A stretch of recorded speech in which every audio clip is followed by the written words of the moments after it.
Hi everyone, my name's Orla. I'll be delivering the teaching today. I'm just going to wait a couple more minutes until anyone else who wants to attend can do so. So we'll aim to start at 5 past, so in 3 minutes.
Okay, fab. I think we'll begin, and then anyone else who's late can just join in. So lovely to meet you all. My name's Orla. I'm currently in F1. I have an interest in infectious diseases, which is what today's talk is on. So I'm doing a academic foundation program in ID in neuroinfection. So I've tried to make it as interesting as possible, and it's all case-based learning. So it would be really, Alex very kindly is going to keep an eye on the chat, but it would be really great if everybody could put answers on the chat, or I don't know as participants whether you're able to speak and unmute yourselves, but if not, then put stuff on the chat if you have any ideas. And if you don't feel comfortable doing so, then you can always just try and test yourself as we go along and write stuff down, and it will make it a lot more kind of interactive and hopefully more interesting, because I like to think is quite an interesting specialty, so it's more of the cool stuff rather than diabetes or something, which I might get told off for saying. Anyway, so this is session 20 of the Thursday 15 teaching. So without further ado, we'll start with the first case. And as much as possible, I've tried to base these on real life cases I've seen and treated myself. So it makes it a bit more interesting. So 29-year-old male from Timor-Leste comes into hospital via A&E. He reports feeling unwell for the last 72 hours with hot sweats, muscle aches, and nausea. He denies any respiratory, cardiac, or neuro signs and symptoms.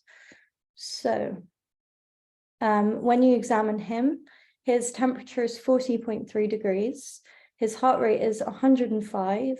His blood pressure 99/72, SATs of 100% on Romer, respiratory rate of 21, and he has inguinal, periauricular, postauricular, and submental lymphadenopathy. What investigations would you like to perform on this man? Don't know whether people can write down their ideas in the chat.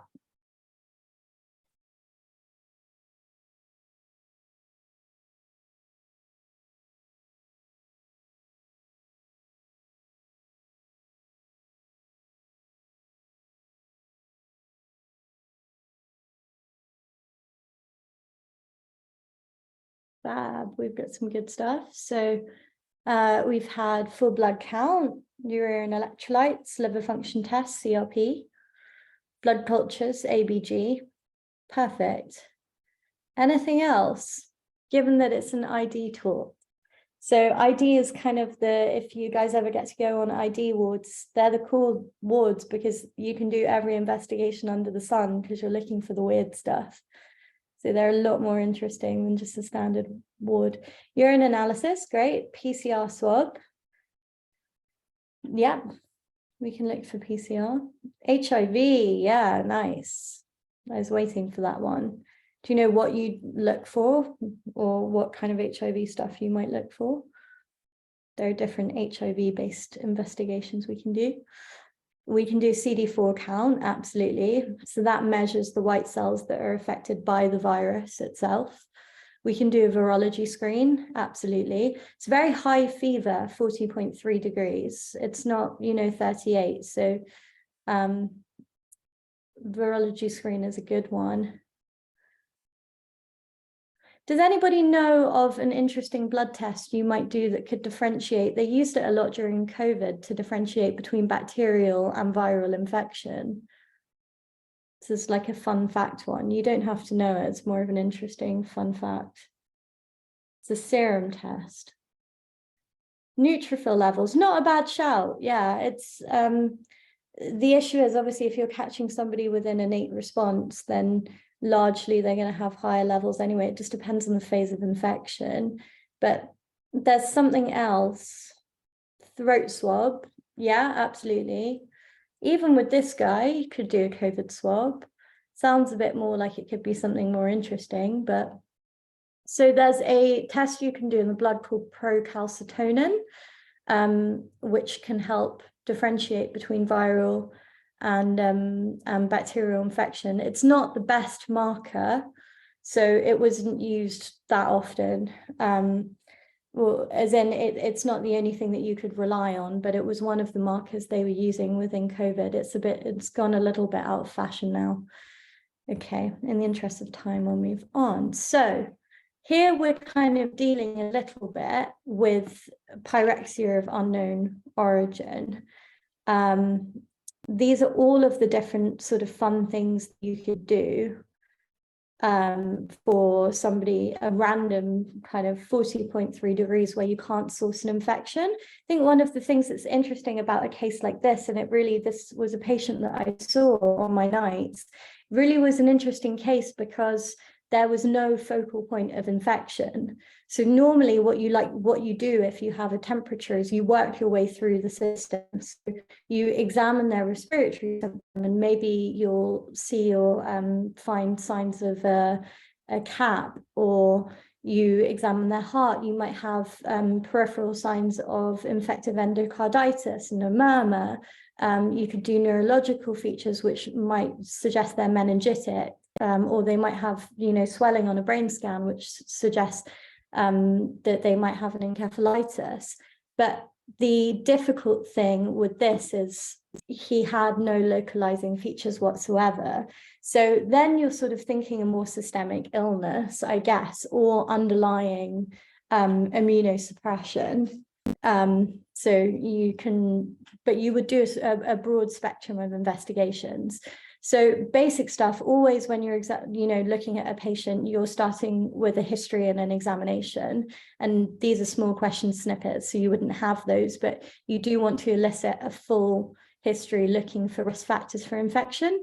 Does anybody know what might be worth asking, especially when we're worried about infection? What sort of questions do we ask our patients?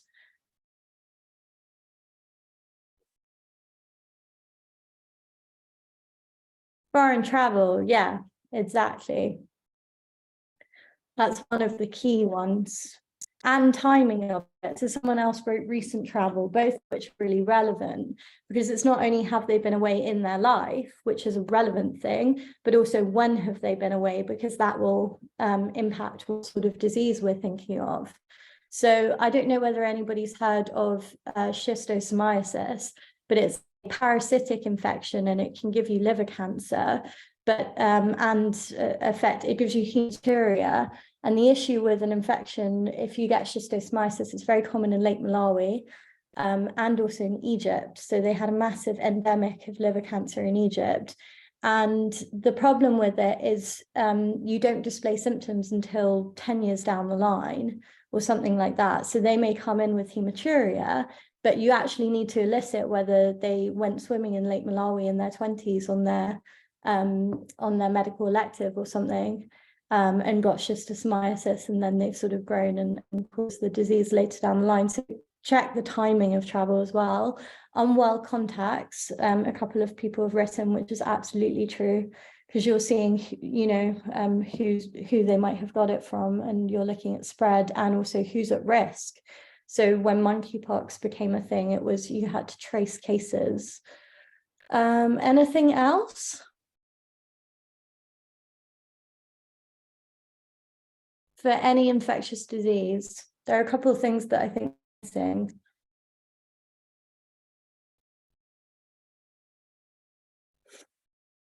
Sexual history, absolutely. And vaccination status, absolutely. And blood transfusion or medical procedures, yeah.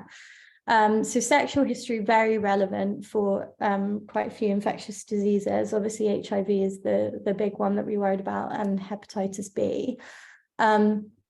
In vaccination status as well is really important.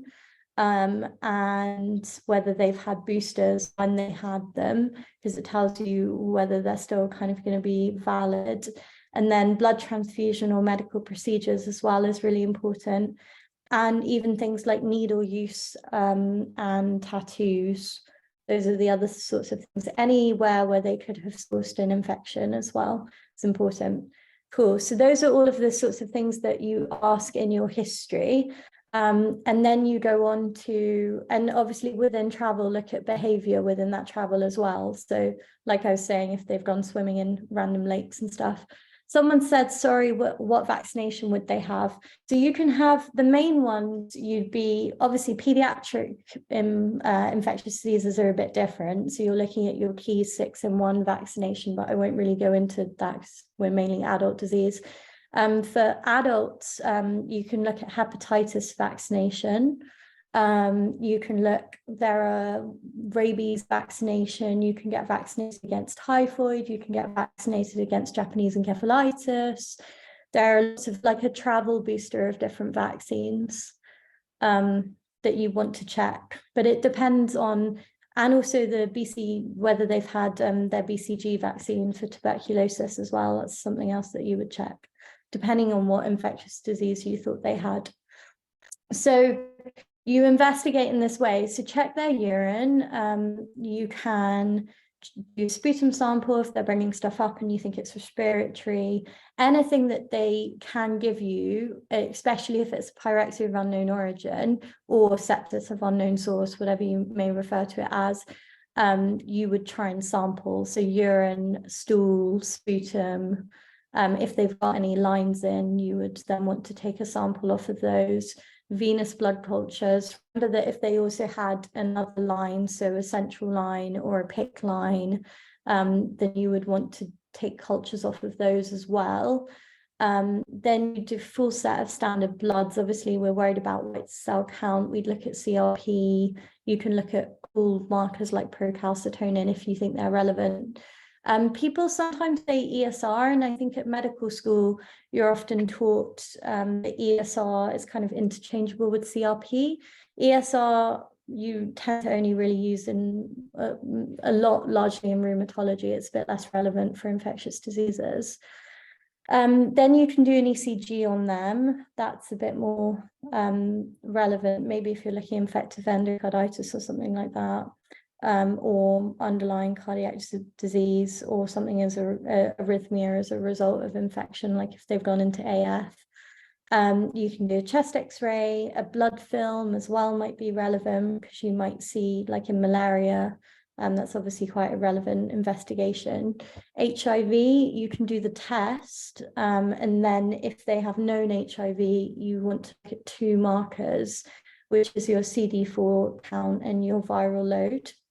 TB we can test for, so you might do a TB test if you think it's relevant, so screen via the Mantix or the IGRA.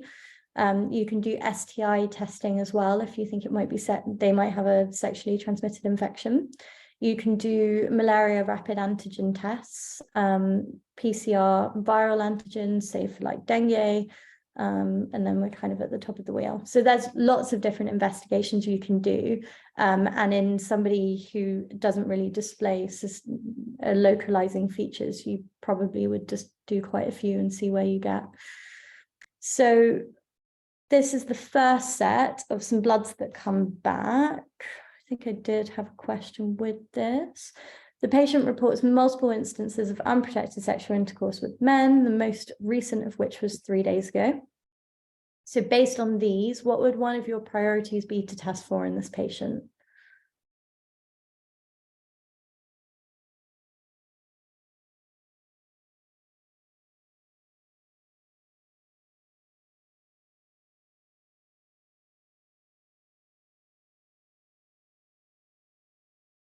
STIs, absolutely. Yeah. And HIV. Can the person or the people, someone wrote hepatitis. Yeah, definitely. You want to do a Hep B screen on them for sure, because they've had unprotected sex as well. And bloodborne viruses and STI screen, yeah. Based on this slide alone, does anyone know why HIV is also of interest here?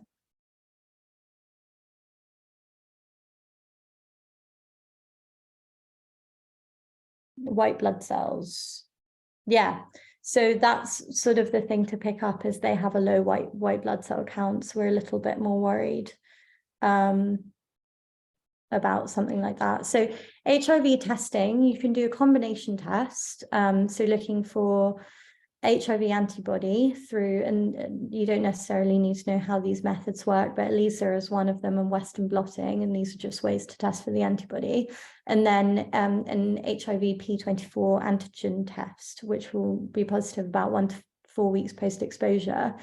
The other thing we can do is HIV PCR. So it all sort of depends on the stage of infection that they're at, which is why we have to be a bit more careful about what tests we use. And in terms of general STI testing, HIV testing is offered. So we have national screening programs for sexually transmitted diseases, and you always have repeat tests for HIV, because you can miss it. So you can get an initial false negative, and then when you retest 4 weeks later, you can get a positive result. So we tend to test twice. So it all depends on the timing that they were potentially exposed. So if they had an incidence of being exposed and then they get immediate testing straight afterwards, it might be negative. Someone wrote a question. Do we need to get explicit content to test for HIV from the patient, or is it included in the standard ID panel? It's like a bit of a moot point. Initially, so pretty much you still have to ask, which is a bit stupid, because there's a lot of stigma around HIV, and now you can lead a completely normal life with HIV, and your life expectancy is the same, and you can be at negligible viral load. So the only thing I think now that you're not allowed to do is to give blood if you're HIV positive, but you can do pretty much everything else. So it's like, I think it's still kind of, different trusts have different policies, but for instance, in where I work in Liverpool, we still have to ask the patient if they're happy with it. But I don't necessarily think, somebody did tell me that it wasn't a national guideline that you still had to ask, but I think largely you still kind of do, which I think just adds to the stigma, but it's a debated point. Cool. HIV testing. So this is just a graph kind of representation of what we were talking about. So if you look in the top graph, you have the weeks since infection, and you'll see initially your RNA levels will rise. So this is being produced by the virus itself as it replicates. And then they'll remain at a high level, obviously, as the infection remains, because you get it lifelong unless you're on antiretrovirals. Then coming up to about week 2 of infection, your P24 antigen levels will rise, and they'll fall just around about before week 5. And then antibody levels tend to be around week 3, and then rise and dip and then rise again. And obviously then if you're getting to the final stage, which we term as AIDS as an acronym, then your CD4 count massively lowers. CD4 count isn't on here obviously, but your CD4 count lowers and your viral load is very high by that end stage, but that's sort of like 10 years down the line. Depends who. Most patients, it takes about 10 years to get to the end stage, but there can be some patients where they have a rapidly progressing infection and it only takes a couple of years. So this is just a demonstration of time. So the point being that if you test too early, then you may not, because we do a combined antigen and antibody test, you may not pick up the infection. So you have to leave at least 4 weeks from exposure. Ideally now we have post-exposure prophylaxis, which is a combination of antiretrovirals that we give for 4 weeks. They're more effective the earlier they're taken. So ideally, if a patient comes to you and has had unprotected sex with a known HIV positive person, say the night before, then ideally you want to give it to them as soon as possible, and they're highly effective. So it really reduces the spread. But they can only be taken up to 72 hours post-exposure. So obviously, if they come to you a week later, it's too late by that point. So you just want to test them. And then if they did turn out to be positive, treat as best you could. Right. Okay. Some more interesting stuff. So we have a chest x-ray here, as you can see. 10 years later, this gentleman who we're saying is HIV positive, presents to accident and emergency with a 3-week history of shortness of breath, dry cough, fevers, and malaise. He struggles to do his weekly shop now. On examination, there are fine crackles throughout both lung fields, and the chest x-ray is shown. What's the most likely causative organism?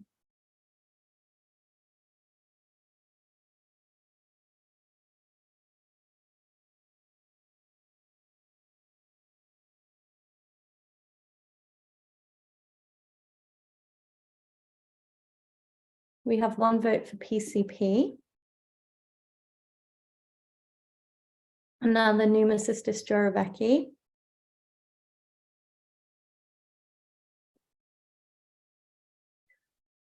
PCP again. Cool. Another one saying mycoplasma.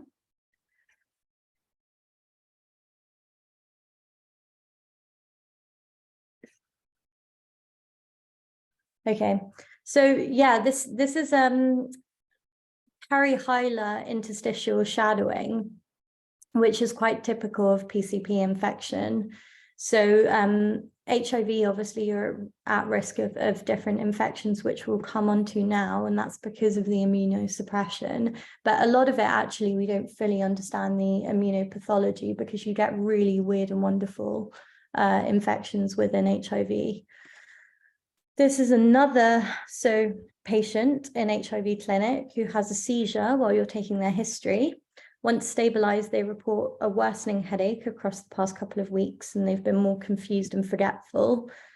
After further questioning, you decide to do a CT head. What does it show?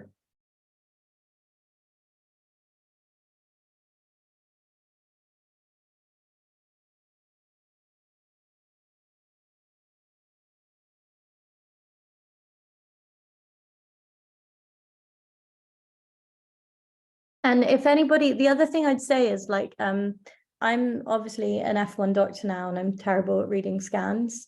I was absolutely terrible at university. I'm ever so slightly better than I was. But if people see something and they're like, there's a spot there or something, then you can just write that. So there's absolutely zero judgment. This is just for learning purposes and kind of for fun. Like I said, I like ID. So if anybody has anything that they're like, ooh, that looks a bit weird, but they don't have a word for it.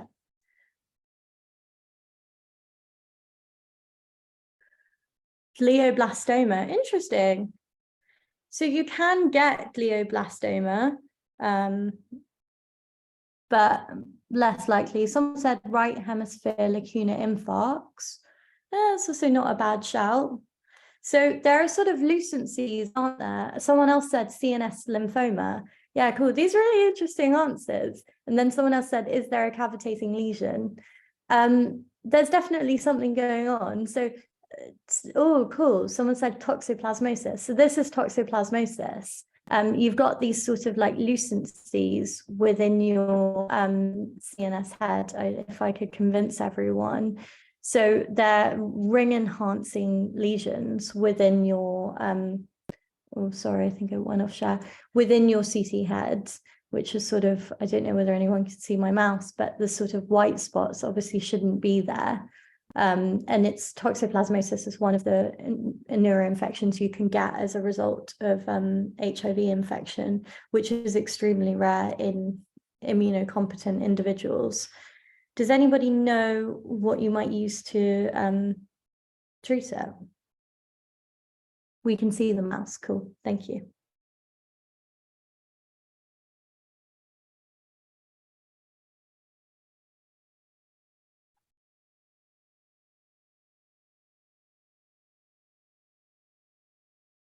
Pyrimidine. Good shout.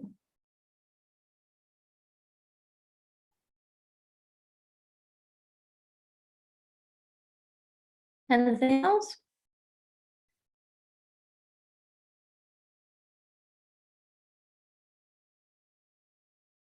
IV penicillin. Not necessarily. So toxoplasmosis is a parasitic disease. So something like penicillin is probably going to penetrate less. It's not really going to be the best option in terms of management. We tend to give sulfadiazine and pyrimethamine for toxoplasmosis. But these sort of single or multiple ring enhancing lesions are very typical of it. And that's another, this is really what we're talking about here, is AIDS defining illnesses. So AIDS stands for acquired immunodeficiency syndrome. And obviously, if left in this country, we have incredibly good services for HIV positive individuals. In other countries, especially the main burden is in sub-Saharan Africa, where there's very poor services. So a lot of people go, the infection rate is extremely high, and a lot of people go untested and untreated. So you tend to see much worse pathology that you wouldn't really see in the UK or in the Western world. And neurological, obviously, there are lots of different things. Some people mention the tumors, like the cerebral lymphoma is quite classic. And toxoplasmosis is the main central nervous system pathogen within it, which causes those ringed lesions we saw. You can get lots of different cancers. I think one of the ones they commonly ask about is Kaposi's sarcoma, which looks like kind of large moly type stretch on the skin. You can get hepatomegaly, obviously you get pulmonary. So someone asked what PCP was. So PCP is also used interchangeably with the infection we were talking about, so pneumocystis jirovecii, but it's pneumocystis carinii pneumonia. And it's the most common, as it says, life-threatening infection within AIDS and HIV. And you get that perihilar shadowing, which is quite typical. And lots of fungal infections as well you can get, which you wouldn't usually, amongst other things. But I think this is an interesting diagram because it just demonstrates to you how systemic HIV is. So cool. I'm going to move on to the next case. So I don't take too long. Next one. So case 2, you're on your medical elective in Malawi. An 8-year-old is admitted with an altered mental state. Again, this is a patient I saw. I did my elective in Malawi. Her father said she'd been drowsy for the past 2 days. He also reports her complaining of muscle aches, shivers, and a headache for the past week. She started vomiting this morning. So temperature is 39.9 degrees, heart rate of 140. I appreciate that not everybody may have done peds or have, knowledge of the normal heart rate, but that's high.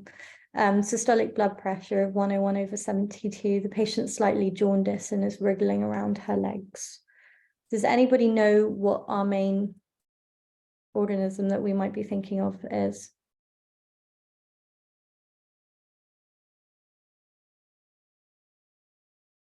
Malaria, cool. Malaria and dengue.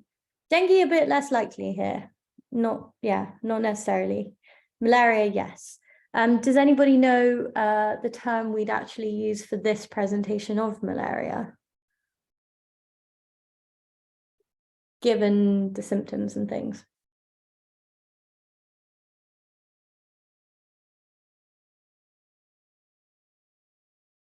So this is cerebral malaria, which is kind of because of the way it's manifested. Malaria is a weird one because it manifests in different ways. Yeah, someone said cerebral malaria. This is a classic presentation of cerebral malaria, which predominantly affects the pediatric population. So the majority of cases are in kids, not in adults. And it's a big field of study. We don't quite understand why there's a predilection for the pediatric population for cerebral malaria. So malaria is caused by Plasmodium. There are lots of different there are 5 main types that you need to know of. The most severe malaria is falciparum. The second kind of is Vivax, and they operate. Falciparum is the main one that's found in sub-Saharan Africa, and Vivax is in parts of Asia as well. So falciparum is kind of a lot of falciparum is the one that's mainly the cause of cerebral malaria as well. It's a bit less common with Vivax. Vivax tends to be kind of indolent symptoms. So you can get a cyclical fever of like every 48 hours with Vivax, but it can present quite late. So you can have kind of low levels for a year or so. Malaria is an interesting one as well, because obviously there's a degree of protection that's related to hematological features in terms of sickle cell, but also a lot of patients or population in countries where it's endemic they have low titers and they've often been exposed to it multiple times. But so there's a lot of studies are looking at a low level essentially of circulating Plasmodium in serum samples. And we don't understand why, for example, some kids have low levels of circulating falciparum and others then that transpires to full-blown cerebral malaria and they maybe herniate and die. So it's a quite interesting field of study.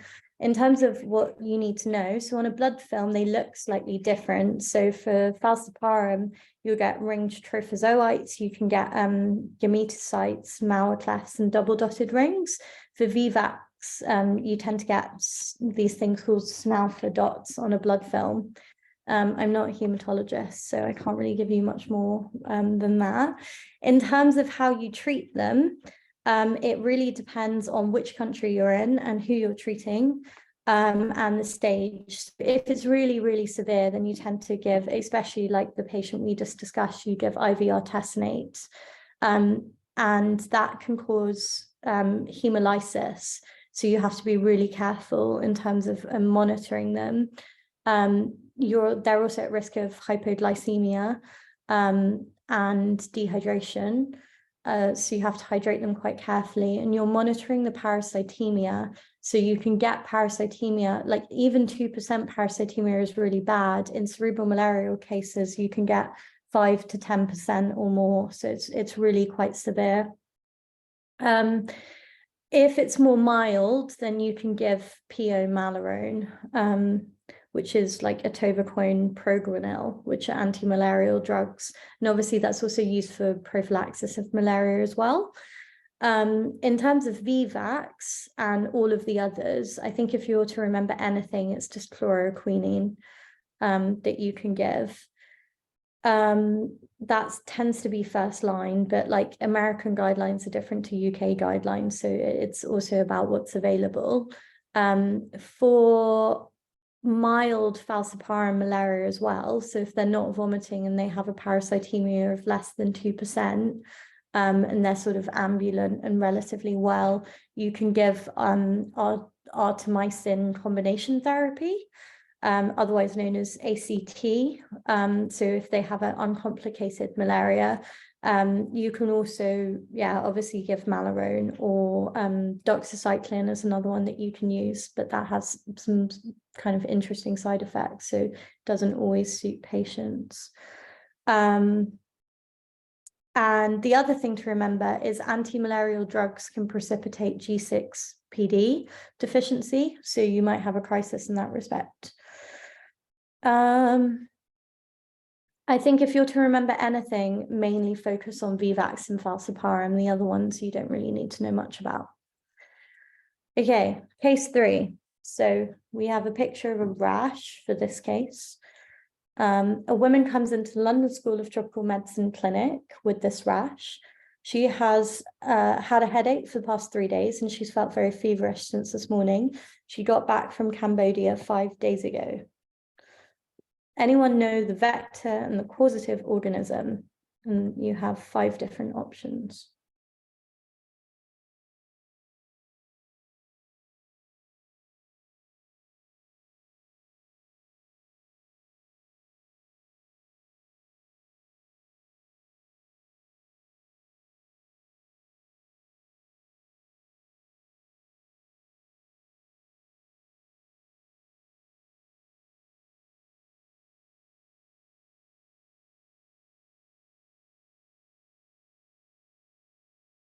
So someone said sandfly and Leishmania donovani. Any other takers?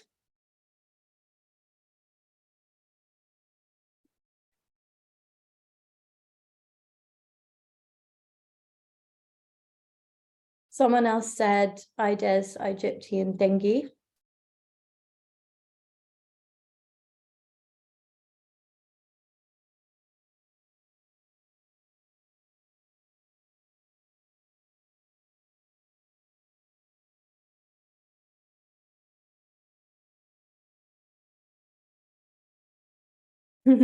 Another person said two too, and then someone said I vote dengue. Yeah, I vote dengue too. So leishmaniasis is an interesting one. It's a neglected parasitic disease, and you can get different forms. So you can get cutaneous leishmaniasis, which are kind of, you have to look them up. They're these kind of necrotizing cutaneous symptoms. So it looks like bits of flesh have been taken out. Visceral, which could present as like organomegaly and deranged blood tests, or mucocutaneous. So it presents slightly differently. This is a very classic presentation of dengue. So dengue fever, it's obviously caused by your vector is your Aedes aegypti mosquito, and it's a arbovirus. So it has quite a short incubation period, only around 5 days.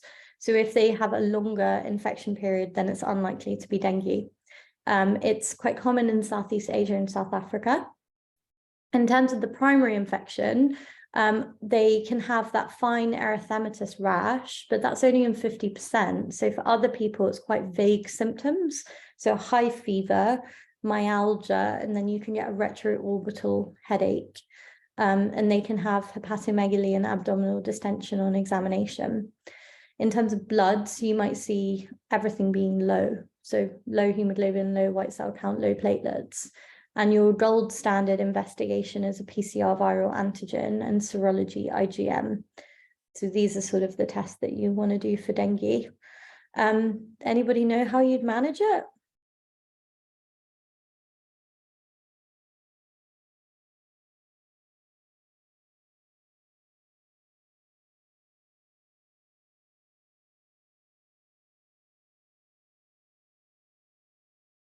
In the interest of time, it's mainly fluids and vomiting. So it's a viral infection. Yeah, good, fluids. It's a viral infection. So there aren't really antivirals against it. So it's mainly fluids monitoring, and they might need ITU monitoring as well, obviously, if there's a complication, which is dengue hemorrhagic fever.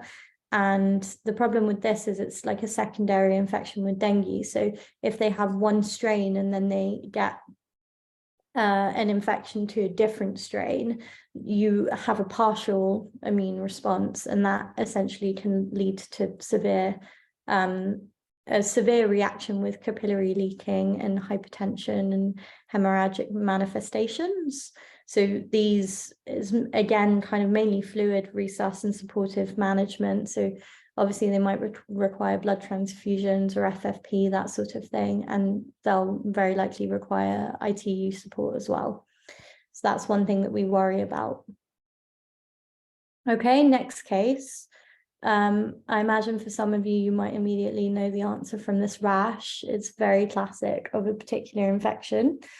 For others, this is a 42-year-old man. He's been hiking with his boyfriend in Yosemite, and it's spread over the past couple of days. Overnight, he's been quite sweaty. He denies any other symptoms, and he has no past medical history, takes no regular meds. Anybody know how you treat him? So I'm hoping that most people from that picture know the infection. If you don't, no stress, we're going to talk through it, obviously. If you do know the infection, then do you know what drug you give? Cool, we've got a couple of people giving the right answer. I won't say it just yet, though. So this is Lyme disease, and this is a very, very classic bullseye rash. So it's caused by Borrelia burgdorferi. And it's transmitted by the Iodes tick. So always in questions, they talk about hikers or somebody who gets bitten by a tick or something in the wilderness. Originally, it can begin with a rash and kind of malaise. More severely, you can get sort of carditis and meningitis and central nervous system effects. So it is actually quite serious. When patients come in, they come in usually before, or hopefully before, those sort of systemic effects with a fever and with this erythema chronicum migrans rash, which is your bullseye rash. In terms of investigations, it's mainly a clinical diagnosis, and you give them some doxycycline, and that treats it. So it's quite a, effective treatment, and they should have no sort of prognostically difficult problems afterwards. Okay, next case, another rash. It's like becoming a dermatology lecture. So Sam gets back from his F3 year in Bangladesh. He has a dry cough, on and off constipation for the past couple of weeks. He's felt more tired than usual and doesn't have much of an appetite. and he's noticed this strange rash as shown. What's your investigation of choice? Do you want to do, and bear in mind you're only allowed one of these, do you want to do blood films? Do you want to do viral PCR? Do you want to do blood cultures? Do you want to do stool culture, or do you want to do sputum sample? So again, this is quite a classic rash of a particular infection. So the idea is that guessing that particular infection, you then might know what the investigation of choice is.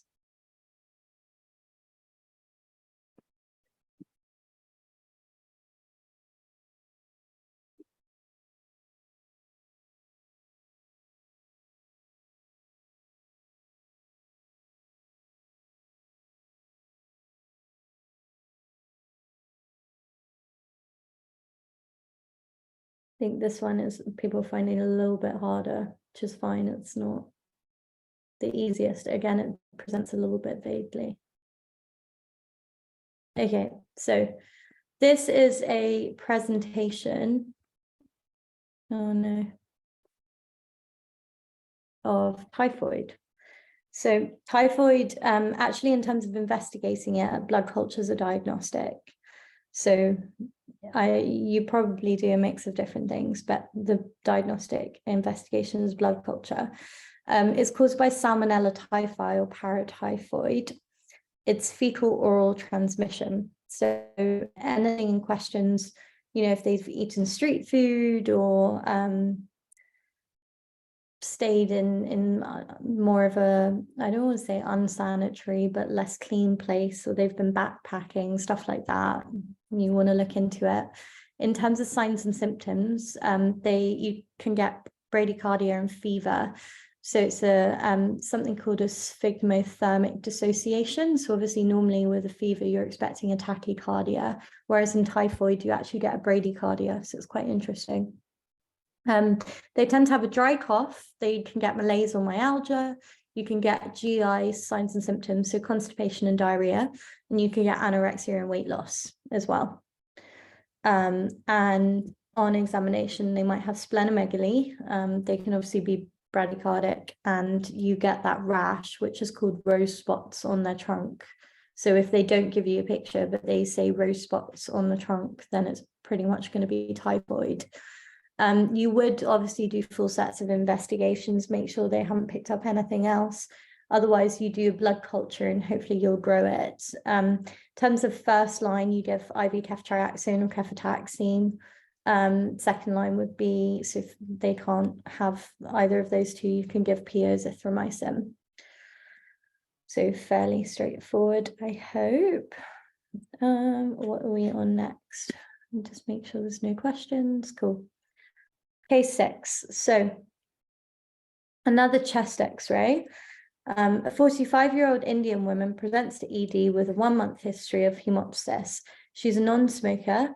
On further questioning, she's also been having fevers and night sweats, and the chest x-ray is as shown. What's the most likely diagnosis?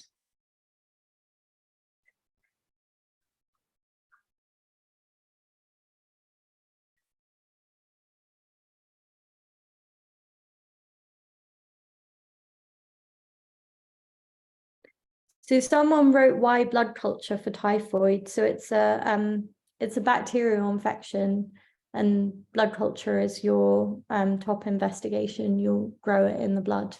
So it's just your gold standard for diagnosing it, because you can grow the bug.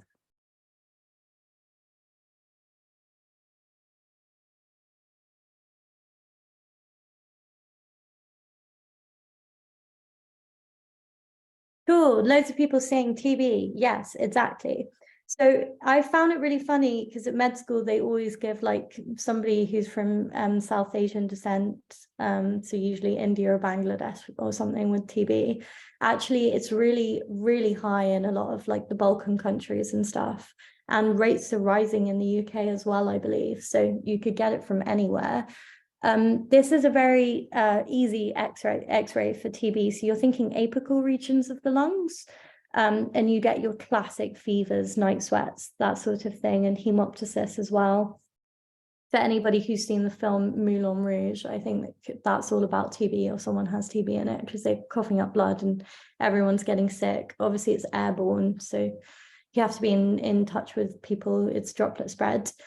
The thing to say is, if you do see it on a chest x-ray, you get these sort of consolidations in the upper zones, and you can also get hilar lymphadenopathy, so you might see sort of hilar shadowing around that region. But the chest x-ray can also be normal. So if you suspect it, then you just go on to test for it, because chest x-ray is helpful if it's positive, but you can't rule it out if a chest x-ray doesn't show anything. In terms of treatment of tuberculosis, those are all of the classic signs that we've sort of been through. So I want to focus a bit more on this. It's RIPE is your acronym. And the big thing that they tend to test for in questions is like side effects of the drugs. So RIPE is rifampicin, isoniazid, pyrazinamide, and ethambutol. The first two, they need to be on treatment for 6 months, and the second two for 2 months. And in terms of side effects, like I believe if you give feedback, you'll get the slides. So I hope this is a good diagram for everyone to use. But rifampicin also is known as the red devil. So you get orange secretions. Commonly, it's like in your wee, you'll see orange or red wee. And all of them, apart from ethambutol, tend to give you dodgy liver function. Isoniazid, you can get peripheral neuropathy, so we tend to give it with pyridoxine, which sort of helps prevent that. And then isoniazid and pyrazinamide can cause hepatotoxicity as well, and ethambutol can cause visual disturbance. There obviously are a bunch more side effects than this, but these are sort of the main ones that I think are worth knowing as a medical student. And if they have any central nervous system evidence of tuberculosis, then they need to be on treatment for 10 months. So it's obviously much longer. But the cure rates tend to be about 90%. So it's quite good for tuberculosis.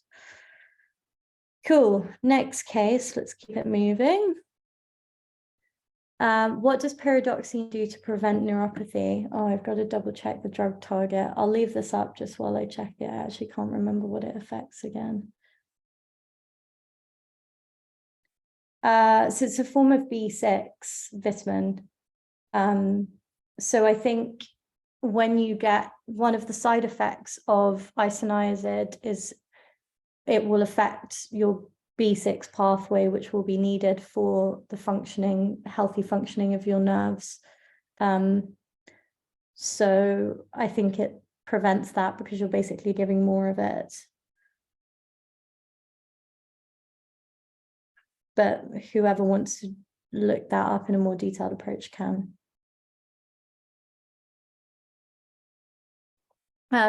So case 7, I don't know whether anyone has any ideas.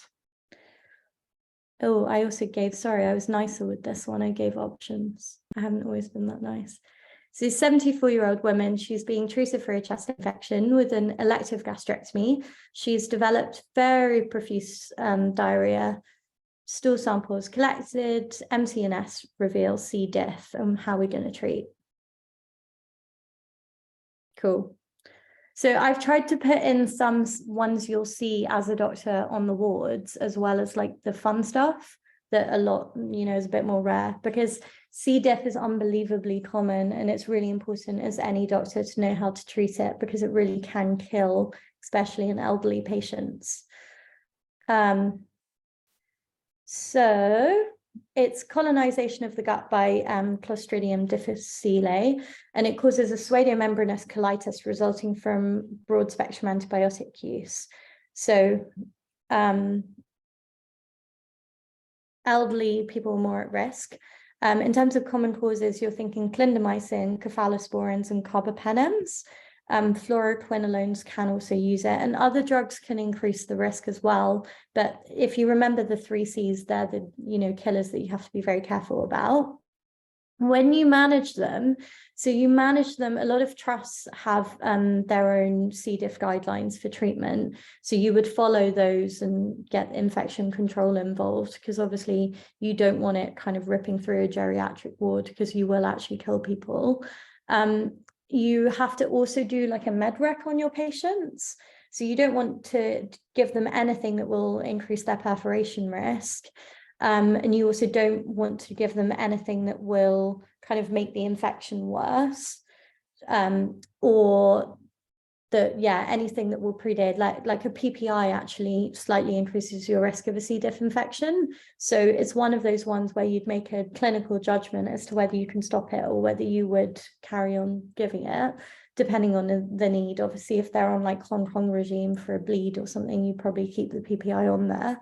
And also look for nephrotoxics in your C. diff patients as well, because they are likely to be very dehydrated. Like they have a lot of liquid stool and they lose so much. So you might actually want to stop because they're going to be at massive risk of an AKI anyway.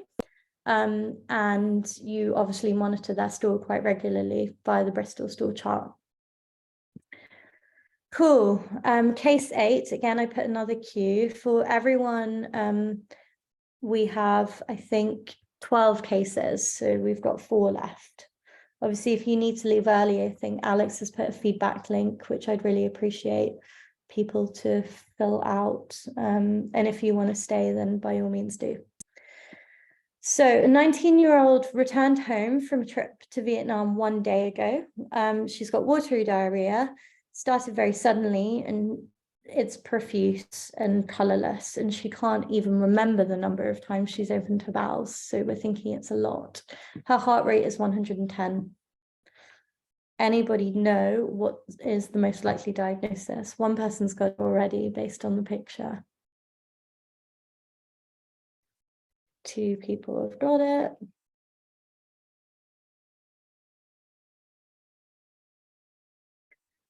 So this, for anybody who has a bit of a nerdy interest in medical history like myself, is a map of London. So this is John Snow's map of when he was investigating cholera, and linked it to a water pump. So the diagnosis is cholera here. And essentially it's caused by Vibrio cholerae. It's a fecal oral transmission. Presents with mild diarrhea or sudden onset, very profuse watery diarrhea. And so it just depends. And you can also get fever and vomiting with it as well. It's very classically known as rice water stools. And the issue with these patients is they become incredibly dehydrated. So obviously they're at risk of dehydration and hypoglycemia, hypokalemia, and a metabolic acidosis. So it tends to just be supportive treatment. You can, in some patients, give them doxycycline or Cipro, but for most patients, oral rehydration should be sufficient. Right, next case. So Jonathan, 32-year-old investment banker, presents his GP with a 4-day history of a painful rash on his penis and testicles. He also reports feeling generally run down with a fever and myalgia. He returned from a trip to San Francisco a week ago. On examination, there is a painful vesicular rash over his penis and testicles. What's the most appropriate treatment?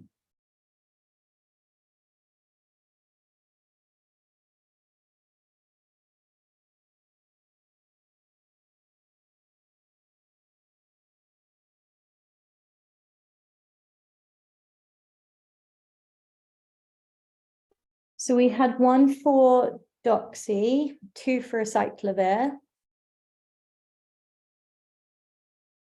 In the interest of time, I'm going to go on. So this is genital herpes, pretty grim pictures, so not for the faint-hearted. So it can either be because of type 1 or type 2 herpes simplex virus. It tends to be transmitted by skin-to-skin contact during sexual contact. And in terms of how you manage it, it's acyclovir or ganciclovir if they're systemically well. Obviously, if they're immunocompromised, then you probably want to give IV.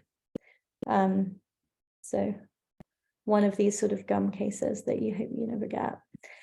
Next case, so 19-year-old male comes into sexual health clinic. He complains of an ulcer-type lesion on the tip of his penis that he's developed over the past week. He reports an instance of unprotected sex 3 weeks ago. Anybody know what the most likely diagnosis is?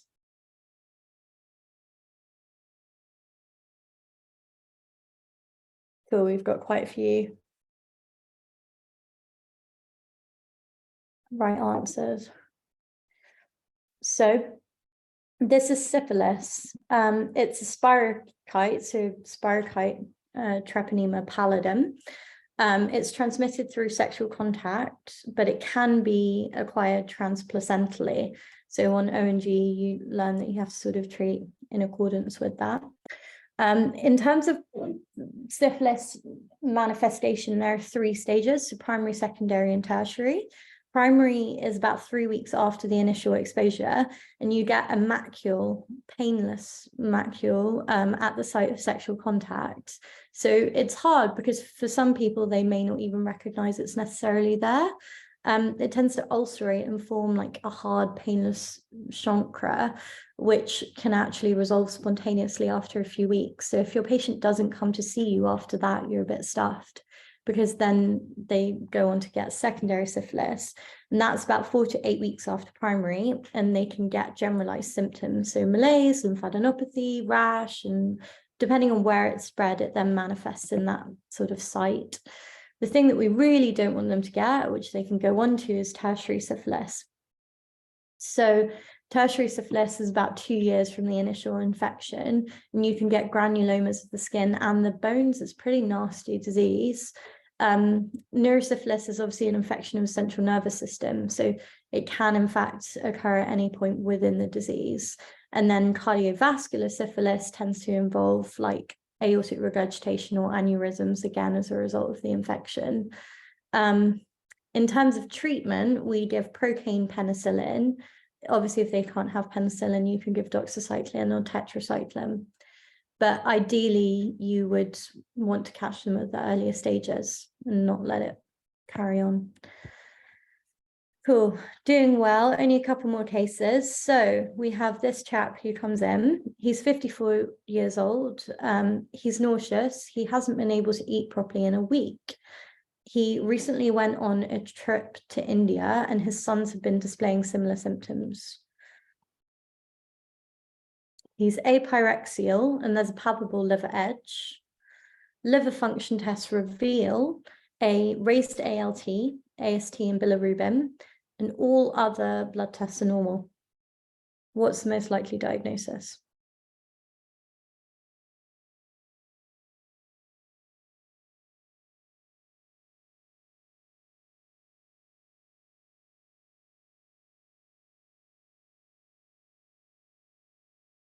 Or do people a little bit more? Cool. Yeah, nice. So this is a hepatitis. You can kind of say that there's something wrong with their liver, right? He's jaundiced, so that's not great. And he has deranged liver function tests, so that's also not great. The thing to pick up in a question like this is obviously who else is sick around him. So it's not like he's been on a mad one himself, getting himself a new tattoo in Bangkok or something. He's been on a family trip and his sons have similar symptoms. So that's quite interesting. So hepatitis A is an RNA picornavirus, and it's fecal oral route mainly. So you can get it from food and contaminated water. So you will get multiple people being sick at the same time if they're all exposed. It can be asymptomatic, so they may not actually present, or they can present with an acute hepatitis, so jaundice, right upper quadrant pain, and a fever. They can be infectious while they're asymptomatic, which is obviously not great. Symptoms tend to last for about 8 weeks. And after the viral titers drop, you tend to get a big rise in IgM antibodies, and then you become unwell with jaundice. So how they present to you can also reflect what stage they're at of the infection. The good thing is, provided they don't get too sick with their acute hepatitis, it tends to just be supportive treatment and most people recover. So, and that would be kind of that case because the whole family was sick. Hepatitis B also it's a different type of virus. It's a DNA hepatinovirus. 5 to 10% become chronic. So hepatitis B and C are kind of the infections we're a bit more worried about because of the chronicity. It's transmitted either through sexual intercourse, which is slightly more common for B than C, vertical transmission, so mother to child, and blood products as well. It has an association with polyarteritis nodosa. It tends to develop over 2 to 6 months, and it can present, obviously, depending on when they present, either with an acute or a chronic hepatitis. Very common med school question is to give you the status, the hepatitis status of the surface antigen, core antigen, and the antibody, and for you to work out whether they have an infection, don't have an infection, have had a hepatitis B infection, or are just vaccinated against it. So this is kind of a diagram that you need to 100% know for med school exams. In terms of management, so acutely it tends to be supportive, and then chronically, if it does resolve, that's great. If they become chronic, then you can give pegylated interferon alpha or DAAs, which are direct acting antivirals. There are a whole bunch of them, but you don't, I think I've potentially put them on the next slide, but you don't really need to know them, I think, because they're a little bit confusing. You also can have PEP. So if they're fully vaccinated and they're a responder and they've been exposed, then you can give them a vaccine booster. If they are not fully vaccinated and they're not a responder, then you tend to give them the Hep B vaccine booster and sort of an accelerated course of treatment. But I don't necessarily know whether you need to know that. Just depends on what med schools you're at. Hep B treatment's a bit more tricky. In terms of hepatitis C, so it's back to being an RNA virus. So notice that there's differences between the different types of hepatitis. 60 to 80% become chronic. So that's defined as having the RNA for greater than 6 months.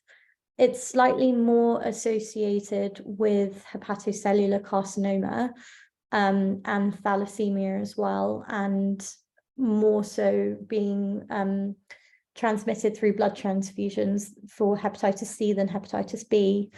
They can be asymptomatic acutely, and then they can go on to have a chronic infection, and onset tends to be between 6 to 8 weeks.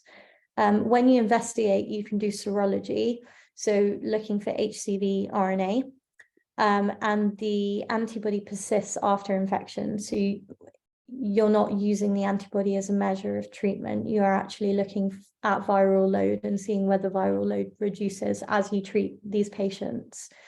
There are different genotypes, and they're going to have different responses to your treatment. So again, you're using direct acting antivirals, which I've put below, but you actually need to test the genotype and treat accordingly. And you have lots of these antivirals, which, yeah, depends. So there isn't really a blanket treatment for hepatitis C as the takeaway point. And when you're monitoring them, you look at SV12, which is a measure of sustained virological response. And again, you're looking for viral load and maintaining it at a low level. Hepatitis D is a small sort of single-stranded RNA virus, and you can only get it with hepatitis B. So the D RNA virus requires the HBV surface antigen to invade liver cells. So it's a co-infection, and it will present with a fulminant acute hepatitis. And then hepatitis E is the most common in the UK. It's an RNA hepavirus, fecal oral transmission, so it tends to be contaminated pork, immunocompromised and more at risk, and expectant mothers. And they can be asymptomatic or also present with acute hepatitis. And generally you tend to just manage them with supportive therapy as well. Cool, I think we're on our last case. So a 19-year-old medical student from the University of Liverpool presents to his GP during Freshers fortnight. He is complaining of neck stiffness, headache, and sensitivity to light. You perform a lumbar puncture, which gives the following result. what is the likely type of pathology? So what are we worried about here?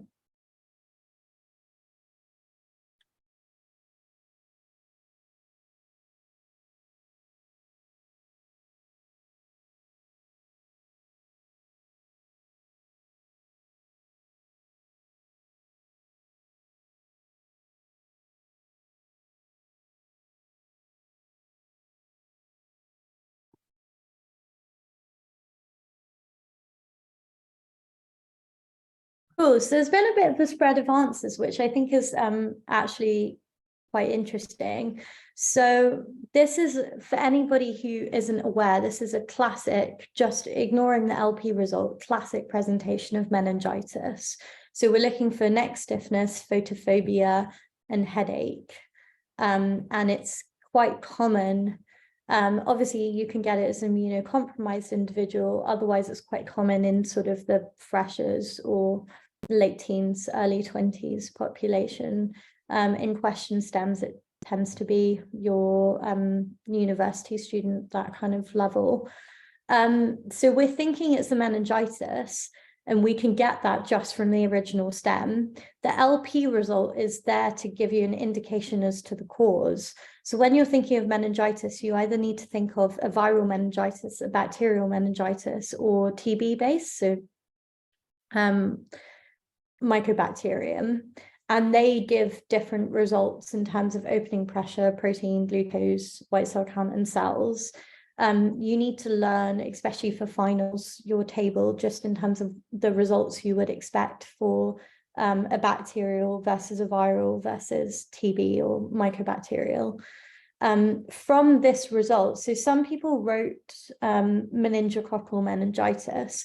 You can't really make a diagnosis of that because you don't have any rash. There's no evidence that it is meningococcal. You can, a couple of people wrote bacterial meningitis, which is absolutely correct because this is the classic result. So you tend to have typically high white cells, mainly neutrophils, whereas obviously viral, you're expecting lymphocytes and a reduction in the glucose, whereas glucose and protein can be normal and viral. And a high opening pressure as well. So this is very typical of bacterial meningitis. Somebody wrote encephalitis. Encephalitis is an interesting one. So the most common cause of encephalitis that you'll see tends to be herpes simplex encephalitis. Encephalitis can present because it's also just like generalized brain swelling, as rather than just your meninges. So you're looking more for symptoms of raised intracranial pressure, and you might see swelling on a CT head as well. You'd be more thinking they can present with a headache, but also things like a seizure would be a bit more common for an encephalitis presentation. This is very meningitic in its presentation. In terms of the meningococcal part, so if you observe a non-blanching petechial rash on the trunk, and that's also common as a pediatric presentation, then you're worried about a meningococcal meningitis. And where I was at medical school in the emergency department, they had a child who the only worrying feature that this child had was a tachycardia, and they had done every test because obviously everybody's very cautious in peds, and they couldn't find anything.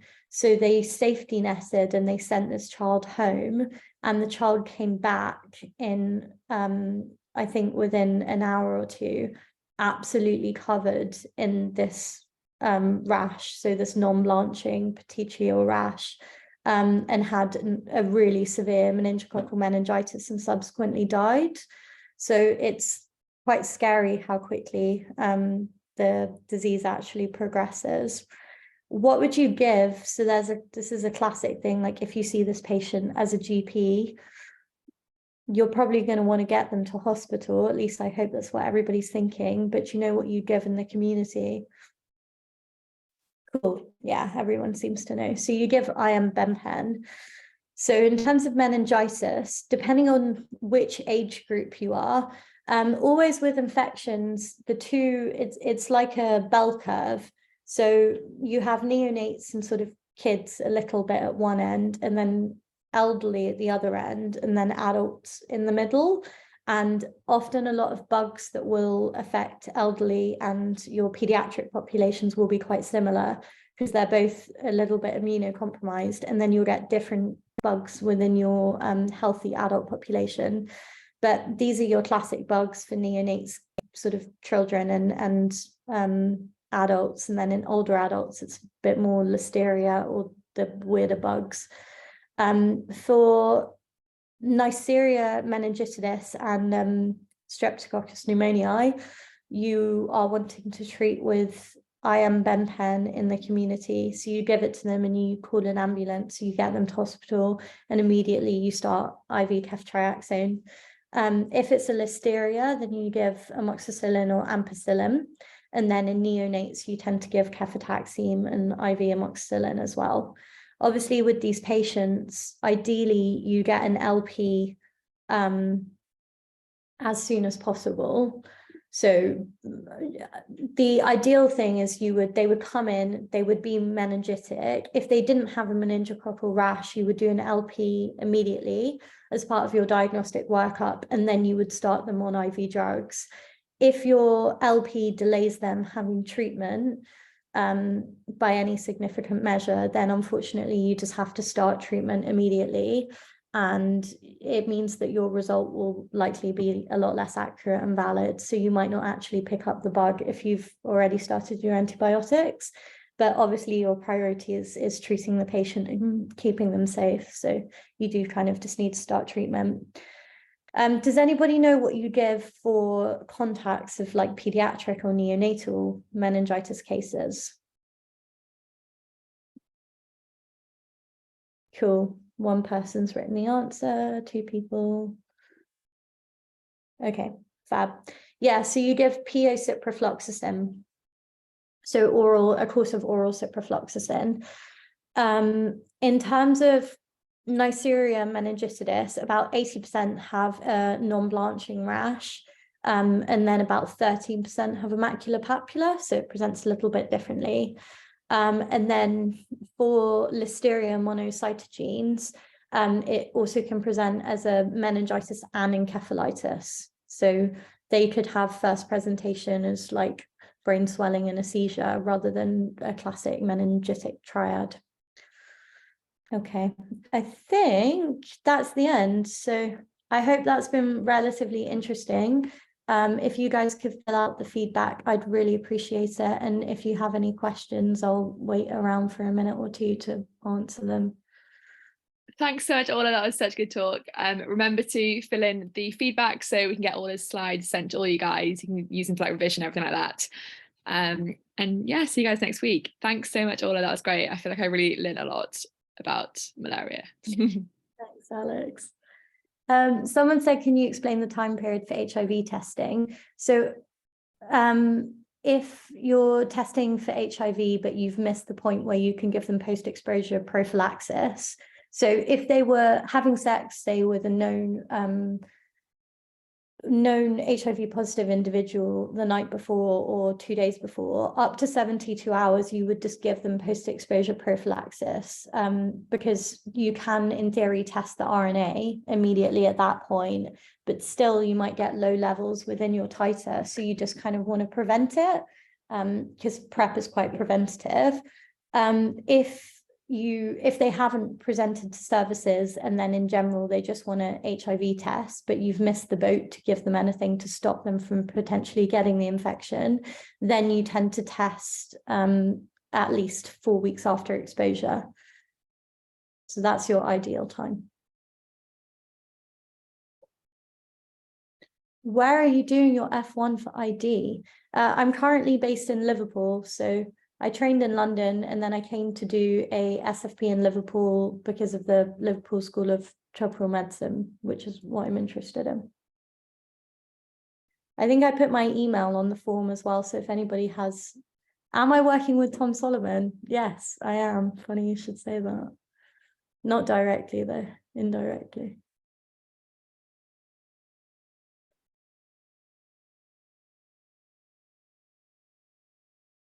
Thanks for the session. You're welcome. I think if no one has any more questions, we'll leave it there. Cool. Thank you, Alex. Thanks so much, Orla. Cool. Thanks, everyone. And if you have any questions or about anything, then just email me. My email's on the slides when you get it.